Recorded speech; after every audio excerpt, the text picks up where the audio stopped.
take a look at the highlights.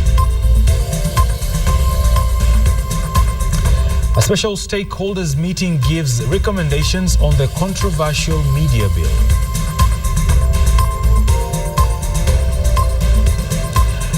Olenku meets senior county security chiefs in a bid to curb the rising levels of crime. And conservation efforts dealt a big blow as a 17-year-old Rhino is killed at the Lewa Conservancy.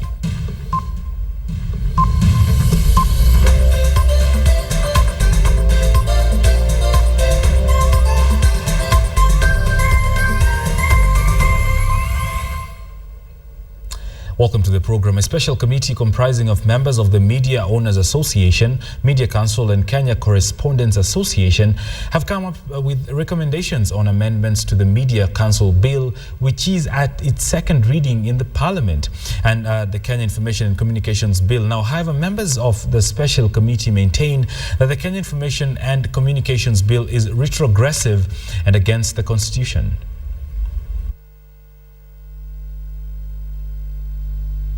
We have appealed to the President and made our recommendations in writing to the head of state, which we hope would guide him in suggesting amendments to that bill. Our ideal position, of course, is that totally new legislation be drawn up to deal with the concerns that Parliament was trying to address in passing the Kicker bill as it was. Our ideal position is that there should be new bills. 3 different bills. Where any law is inconsistent to the Constitution, insofar as that inconsistency is concerned, is a nullity. And we want to say to Parliament that laws are not made for the convenience of the day. They are made for posterity, for our children, our grandchildren, and for generations thereafter. So we need to ask them to honestly abide by the Constitution. Police bosses from across the country are currently in a closed-door security strategy meeting in Nairobi to map out ways to mitigate increased cases of insecurity in the country. The meeting, being chaired by Interior Cabinet Secretary Joseph Olenku at the Kenya School of Government, will deliberate on matters of organized crime, including the recent cases of kidnappings, uniformed officers engaging in crime, among other major issues affecting the nation's security. Now, we will bring you details to the ongoing meeting in our later bulletins. Elsewhere, CORD-allied members are currently holding a parliamentary group meeting at the Orange House. Now, this strategy meeting is led by CORD principals Raila Odinga, Kalonzo Musyoka and Moses Wetangula.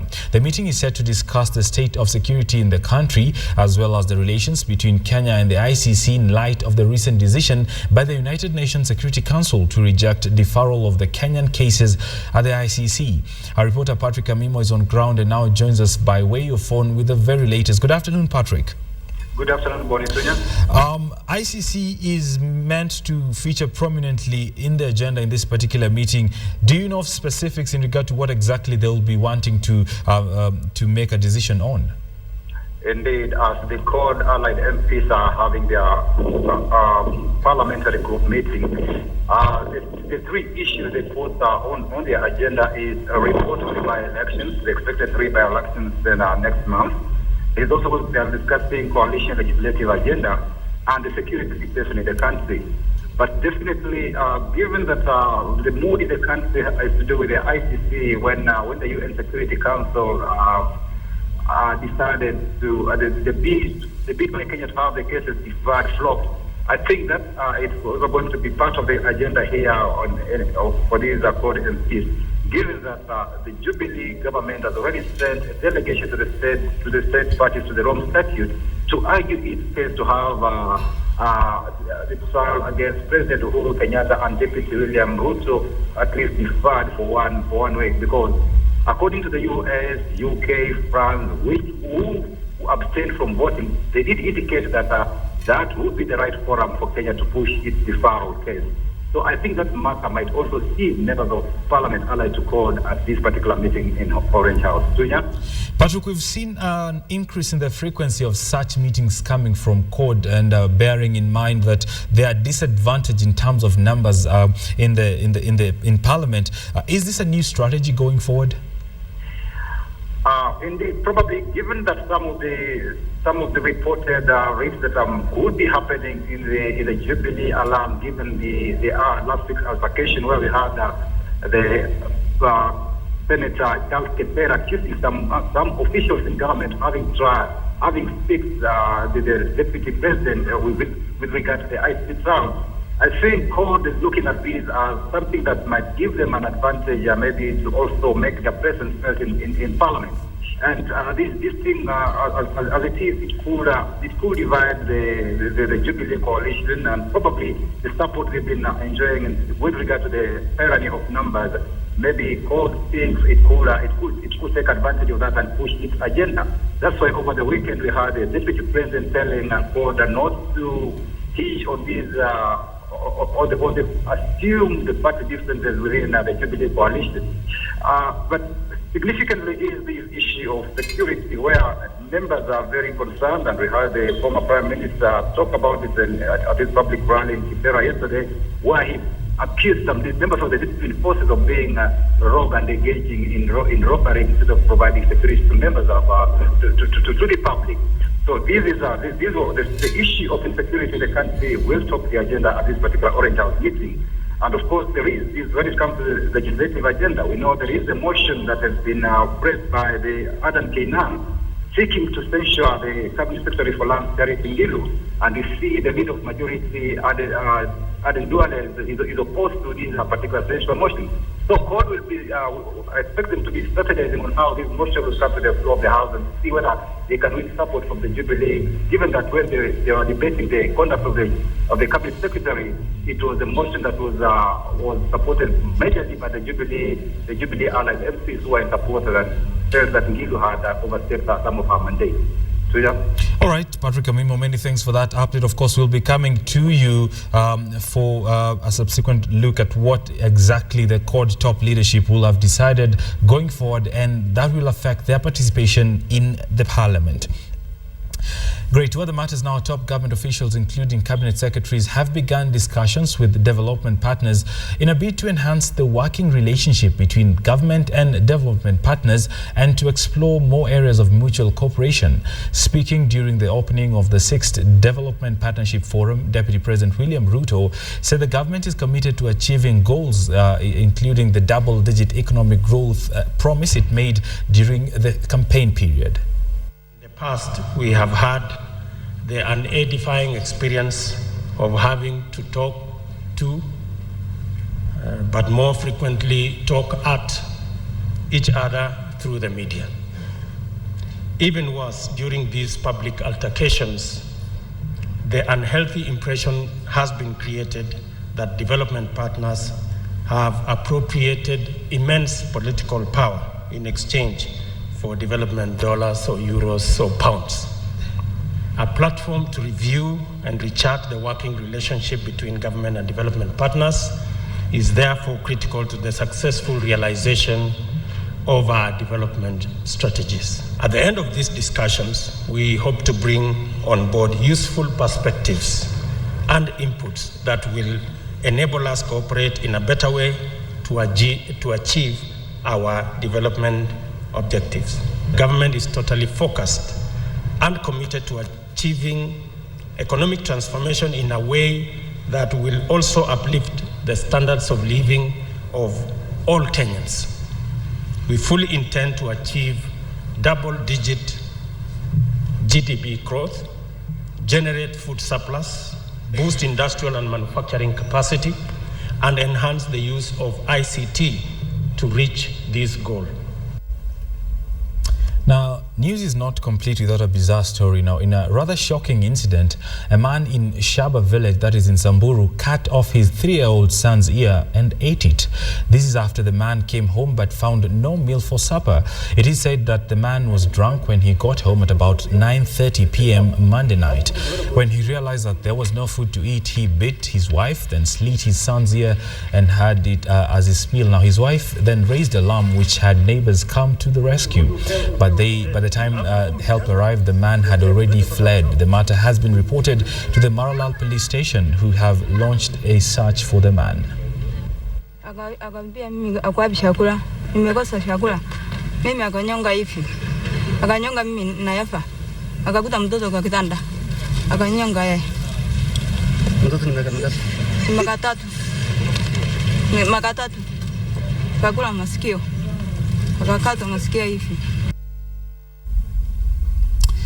Right, to more sad news, and security has been intensified at the Leo Wildlife Conservancy after a 17-year-old female rhino was killed Monday night by poachers who later fled. According to the chief security officer at the conservancy, the rhino was pregnant and also had a 2.5-year-old calf. He noted that cases of rhino poaching in the conservancy are on the rise, as the conservancy has lost 5 rhinos to poachers in the last 1 year. Isiolo County Deputy Governor Mohammed Gulaid condemned the act and promised that the county government will also contribute to change of policy by enacting proper legislation on conservation of endangered species. Now, the Lewa Wildlife Conservancy now remains home to 123 rhinos, 61 black and 62 white ones. Let's move on to other matters. And a man believed to be a Boda operator was found dead this morning in a on the roadside at the Kemoriri village, that is in Murang'a County. The middle-aged man is said to have been approached by thugs who posed as customers and later stole his motorcycle and killed him.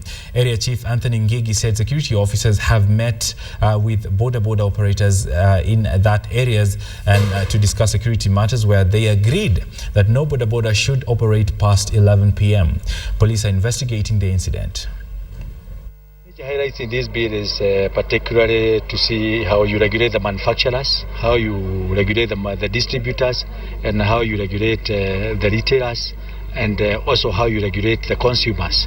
That is the real issue. We want to see about how we go about the selling hours.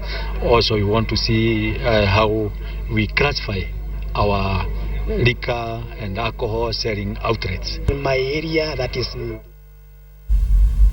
We'll stay in Murang'a, and alcohol consumers in Nyandarua County may have traveled to other counties to enjoy their drink after area leaders endorsed a controversial bill that seeks to address the sharp increase in the consumption of second-generation brews, if you like, adulterated drinks. Now, the bill will see manufacturers pay up to 2 million shillings for adulterated drinks and their products banned from the county. Bar owners selling before or past the stipulated time will pay fines of up to 500,000 shillings, while those found drinking or drunk and disorderly will pay 1,000 shilling as a fine. This is according to the County Executive Secretary for Legal and Public Service, George Kimani. Now, the bill will completely alter the manner in which alcohol is consumed in the county.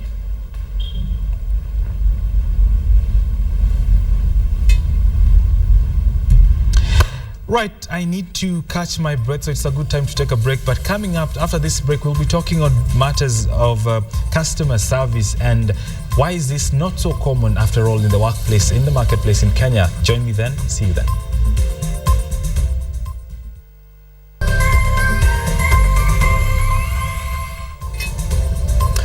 Welcome back. You're on the news desk. Now, the Kenya National Union of Teachers has come out strongly to condemn alleged fraudulent attempt by its rival union, KUPPET, to transfer over 4,000 NAT members to KUPPET. NAT is now calling upon the Criminal Investigations Department to investigate some officers in the Teachers Service Commission who they claim worked with KUPPET leadership to unscrupulously steal NAT members. Now, TSC Chief Secretary Gabriel Longoibon has since written to NAT saying the matter is under investigation and that the situation has been reversed. During the press conference, national officials Sosion and Mudonzili stated that they will be swapping positions in 9th December to pave way for Sosion to assume the Secretary General's position as Nzili takes the national chair's seat. The only union with the majority membership within the teaching service is Kenya National Union of Teachers, no other union. Illegal removal of NATI members. The Teacher Service Commission had unprocedurally removed 4,698 NATI members to KUPPET in the months of September and October 2013.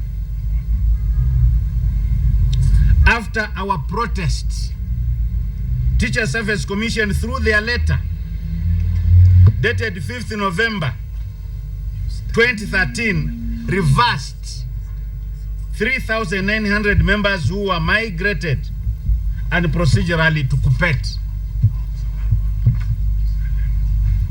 And we wish to assure our members that those who had been removed from our membership register can now attend our 56th ADC in Nakuru without any fear.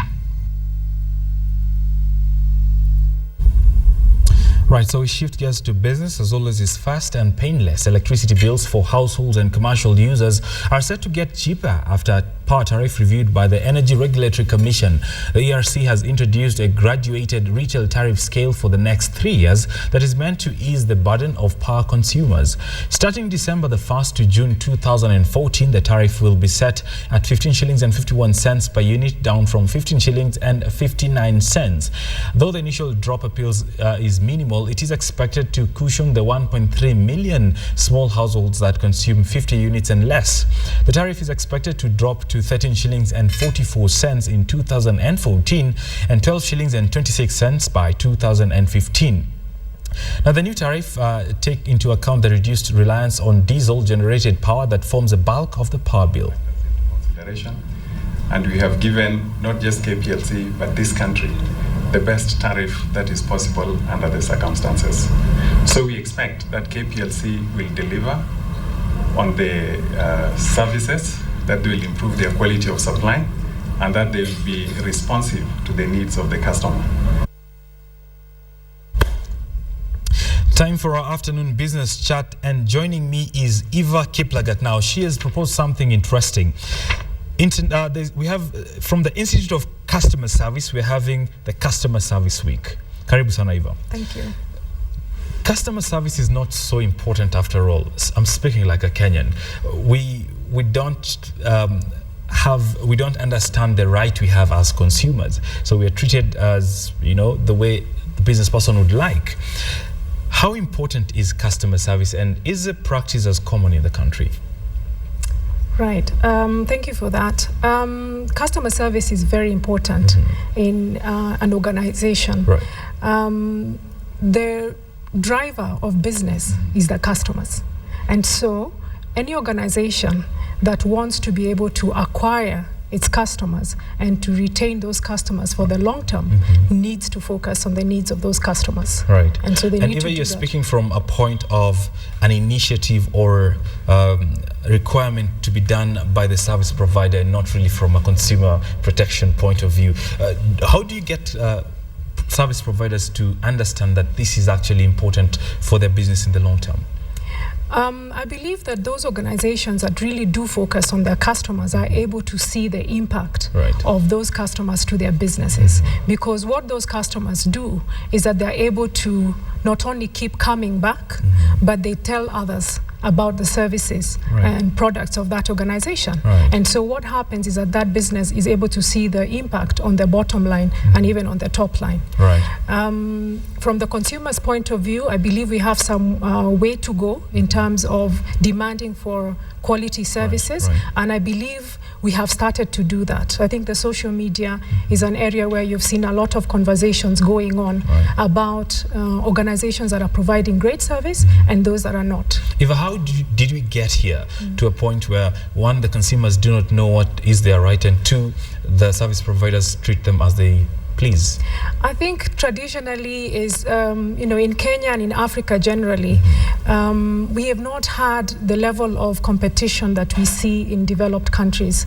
But that trend is changing. Right. We're starting to see, like especially in the banking sector, in the insurance sector, in the hospitality industry, we're starting to see a strong trend in competition. And not only that, customers are starting to demand more. They are more exposed. They see a lot of information on TV, and because of that, they're able to demand better service. Right. Yeah. Where do we fall the hardest in regards to offering of services? What would you look at in the Kenyan scene and say customer service is pathetic? That's an interesting question. I think I would say, generally speaking, where we fail is that we do not define customer standards. Right. And if you don't define customer standards in terms of how your staff are to relate to your customers, how they are to engage with them, the quality of standards even of the products and services that you're providing, then you set yourself for failure from the very beginning. Right. And the second place, obviously, is if you're not taking it as a serious and a strategic tool for your organization, then you set yourself for failure. Right. Yeah. Eva, we've seen cases where probably the proprietor or the owner of the business has excellent values and he is aware of what he should be giving to his customers, but the staff members do not understand that. So you have a business with a staff of about 30, but they just don't get the leadership communication. How do we get service providers to communicate this to staff members? I think you said it. It has to start from the top. Right. So as a leader, I would have the value of customer service, and I must therefore be able to communicate it, not only by just talking about it, but by demonstrating it, by walking the talk, if you like. But in addition to that, you must then align those service values to the corporate strategy, and you must link that the service goals that you have defined for yourselves and link that to the staff's performance. Right. Okay. Right. That's the only way you're going to be able to bring your employees on board with you. Talk about it, demonstrate it by action, define standards, and link those standards to the employees. That is easy on theory, but what are the practical deliverables that you could point out to a business owner and say, hey, you could get your staff to do A, B, C, and that would translate your values to the service they're providing? I'll tell you for a fact, you may say it's theory, but it's indeed true that a lot of organizations have not helped their staff to understand the role that they play in delivering that service. It's not in their job descriptions that they are, they have a responsibility for service. It's not defined in their KPIs, they're not measured on it, and therefore it's not checked, it's not monitored. A lot of organizations put more effort on acquiring that customer.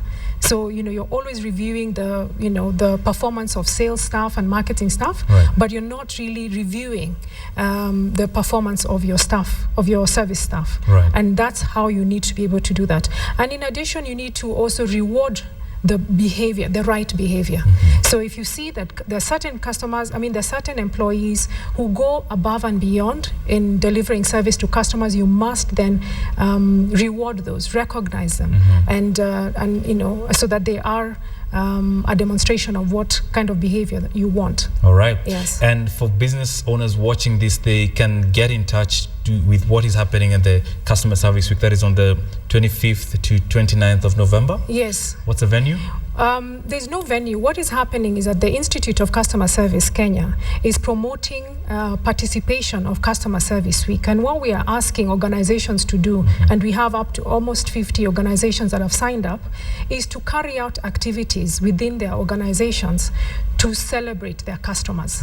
These activities could be job swaps, where the senior managers go to the front line and are able to engage with their customers. Customers always appreciate seeing their senior managers.